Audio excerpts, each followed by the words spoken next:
안녕하세요. 루장입니다. 루시드가 드디어 유럽에서 움직이기 시작했습니다. 하지만 이상한데요. 공식 발표도 없이 조용히 첫 인도가 시작됐습니다. 이건 단순한 출시가 아닙니다. 준비된 자신감일까요? 아니면 아직 확신이 없는 걸까요?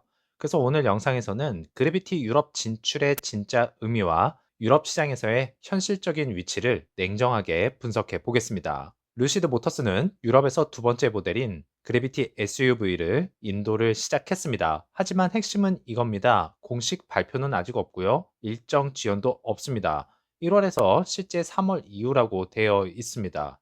이건 의미가 큽니다. 보통 신차 출시는 대대적 마케팅을 시작하죠. 하지만 이번은 조용한 시작. 이유는 두 가지 가능성을 제기할 수 있겠는데요. 첫 번째로는 공급, 물량이 아직 부족하다. 두 번째로는 수요 반응 확인 단계다. 이렇게 해석할 수가 있겠습니다. 그래서 결론적으로는 정식 런칭이 아니라 테스트 런칭이 아니냐. 이렇게 생각할 수도 있겠네요. 흥미로운 건 실제 고객 반응입니다. 기존 비교 대상 BMW 7 시리즈고요. 에어는 조금 구식 느낌이 아니라는 것이고, 그래비티는 완전히 다르다. 바로 구매가 가능하다. 이건 굉장히 중요한 신호 같습니다. 그래서 세단 중심에서 SUV로 넘어갔다는 것이고요. 과거 이미지에서 미래형 UX로 넘어갔다는 뜻입니다. 그래서 루시드는 틀린 게 아니라 타이밍과 방향이 약간 늦었다. 이렇게 볼 수도 있겠네요. 하지만 숫자를 보면 분위기가 완전히 바뀝니다. 독일은 3월 판매 총 17대고요. 그래비티는 12대, 에어는 5대. 이게 어떤 의미냐면 시장 존재감이 거의 없다는 것입니다.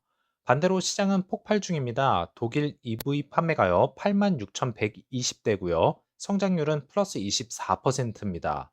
그런데 루시드는 시장 성장과 완전히 분리된 상태라고 할 수 있겠죠. 문제는 시장이 아니라 루시드 자체라는 것이고, 경쟁사를 보면 더 명확해집니다. 비아디는 3,528대 플러스 327%나 증가했고요. 테슬라는 9,252대, 단순한 격차가 아닙니다. 게임 자체가 다르다는 것이죠. 그래서 테슬라는 브랜드와 충전 인프라, 비아디는 가격과 물량, 루시드는 고급 기술, 하지만 아직은 비싸고 늦습니다. 그래서 지금 루시드는 프리미엄 틈새 브랜드 수준이라고 할 수 있겠죠. 루시드는 결국 방향을 바꿉니다. 기존 테슬라식 직판을 없앴고요. 딜러와 직판 혼합으로 변경되었습니다. 그러면서 핵심 파트너까지 등장했죠. 유럽에서의 테슬라 방식이 안 통한다 인정을 한 것입니다. 이건 매우 중요한 변화죠. 유럽 시장의 특징을 보면 딜러 네트워크가 정말 중요합니다. 브랜드 신뢰는 오프라인 경험으로 이어지면서 이제부터가 진짜 시작이라고 할 수 있겠습니다. 여기서 가장 중요한 포인트가 나옵니다. CFO 발언인데요. 현재 차량은 유럽에서 너무 크다. 이게 핵심이죠. 그래서 에어는 세단 수요가 약하고요. 그래비티는 크고 비쌉니다. 그래서 등장하는 카드가 코스모스입니다. 미드사이즈 플랫폼이죠. 그래서 유럽 공략은 2027년부터 진짜 시작이 되겠고요. 지금 상황을 세 줄로 정리하면 그래비티는 제품 경쟁력은 있다. 하지만 시장 점유율이 없다. 그래서 이제 전략적으로 수정이 시작됐다는 것입니다. 결과는 나쁘지만 방향은 맞다는 것이죠. 자, 아직 실패한 회사는 아닙니다. 아직 시작도 제대로 못한 회사라고 말할 수 있겠습니다. 유럽 시장에서 제품은 통했고요. 전략은 수정됐고, 다음 카드까지 준비됐습니다. 문제는 단 하나, 시간입니다.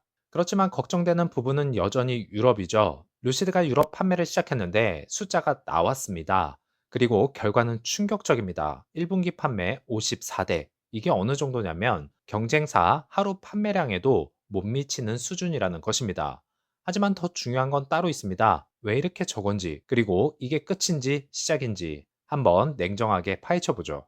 2026년 1분기 유럽 등록 대수는 단 54대, 월별 흐름으로 보면요. 2월은 12대, 3월은 24대, 겉으로 보면 성장입니다. 하지만 여기서 중요한 포인트는 등록은 실제 판매가 아니다라는 것입니다.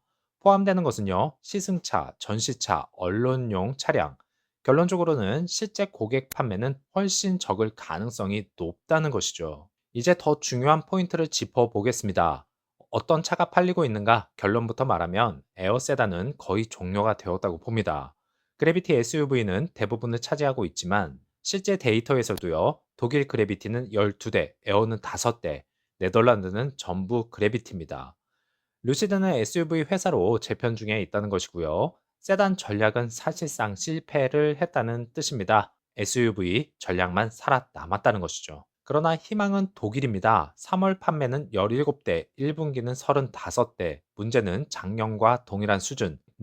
작년과 동일한 수준이라는 것입니다. 다른 국가를 보면 더 냉정해집니다. 네덜란드는요, 3월에 4대, 에어는 완전히 판매가 중단이 됐고요. 세단 수요가 붕괴가 되었습니다. 스위스는 3월에 3대, 성장이 없죠. 관심은 있지만 확산이 안 되고 있고요. 노르웨이는 2개월 연속 0대입니다. 1분기에 한 대 팔았습니다. 그래서 EV 비중이 98%, 전기차 천국에서도 실패를 했다는 게 가장 큽니다. 여기서 끝이 아닙니다. 미국에서 발생한 문제가 있었죠. 그래비티 4000대 리콜, 원인은 안전벨트 용접 문제라고 할 수 있겠는데요. 초기 품질 리스크가 존재하면서 브랜드 신뢰에 영향을 줄 가능성이 컸습니다. 그런데도 루시드는 계속 확장을 합니다. 2026년 계획은요, 4개국에서 최대 12개국으로 확대가 되는데요. 벨기에, 덴마크, 프랑스가 대기 중에 있습니다. 지금 판매가 아니라 시장 깔기 단계라고 판단을 하고 있는 것이죠. 오늘 데이터를 보면 분명합니다. 루시드는 아직 유럽에서요, 성공했다고 말할 수 있는 단계는 아닙니다. 판매량은 부족하고요, 시장 존재감도 아직 미비합니다. 하지만 더 중요한 건 따로 있습니다. 무엇이 안 되는지 정확히 알았고, 무엇이 되는지도 확인했다는 점이겠죠. 세단은 멈췄고요, SUV 반응이 나오고 있습니다. 직판은 수정했고, 딜러 전략으로 전환했습니다. 이건 실패가 아니라 학습이 끝난 상태라고 할 수 있겠습니다. 그리고 이제 남은 건 단 하나입니다. 실행이죠. 다가올 코스모스, 그리고 유럽 시장 확장. 이 두 가지가 맞물리는 순간 지금의 54대는 출발점으로 기억될 수도 있습니다. 루시드는 아직 늦은 게 아니라요, 이제 제대로 시작하려고 하는 중입니다. 그러니까 힘내시기 바라겠고요. 다음 영상에서 찾아뵙겠습니다. 감사합니다.